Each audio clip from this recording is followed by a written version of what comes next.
Today, the headlines tonight. 46 years since the Birmingham pub bombings, hope for victims' relatives as Priti Patel says she'll consider a public inquiry. It will bring terrible memories to some people, to the victims who are alive. But on the other hand, it could bring closure. The bombs killed 21 people in the worst terrorist attack on British soil in the 20th century. Also this evening, the couple seeking refunds after their weddings were cancelled during lockdown. See the salmon migrating on the Severn, work underway to create England's first ever fish viewing gallery. We'll be able to channel them down from what is quite a large channel into a 500mm, 50 centimetre gap with backlights on it, so we'll be able to see the fish when they come through.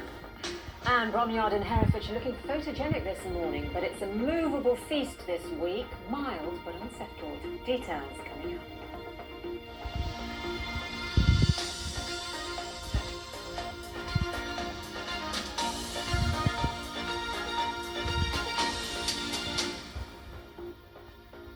Good evening.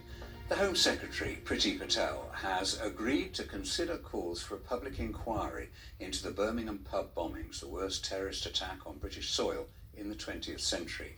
No one's been brought to justice over the twin attacks which killed 21 people 46 years ago. Relatives of the victims have welcomed the development. Giles Latcham reports. Beneath the branches of the steel trees commemorating the victims of the Birmingham pub bombings, an alliance that looks to be bearing fruit. The campaigner haunted by the death of her sister, and a politician who sat down with the Home Secretary last month. Priti Patel made no promises, he says, but she is now considering establishing the public inquiry the families of the victims crave.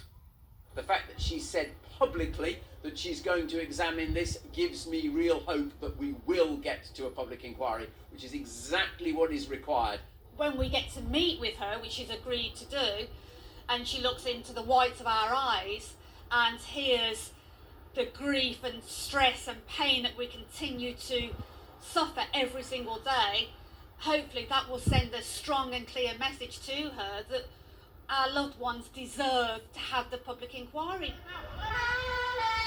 Bombs, widely believed to have been planted by the IRA, exploded in two city centre parks.